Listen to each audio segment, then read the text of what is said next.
చాలా చాలా అంటే చాలా బాగుంటుందండి. స్పాంజ్ కేక్ అంటే స్పాంజ్ కేక్ లాగానే మంచిగా చూడండి స్మూత్, అది ఎంత బాగా ఫ్లఫీగా ఉంటుంది కేక్ అంటే అంత ఫ్లఫీగా ఉంటుంది. బాగా వచ్చింది.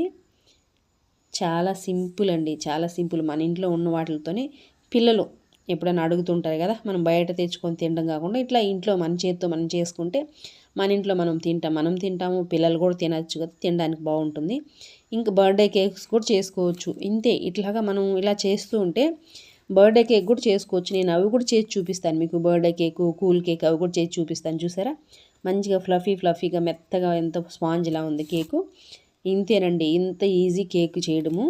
మీరు కూడా అందరూ ట్రై చేయండి. ట్రై చేసి మీ అందరికి ఎలా వచ్చిందనే విషయాన్ని కూడా నాతో అయితే షేర్ చేసుకోండి. థ్యాంక్ యూ అండి. Thank you so much.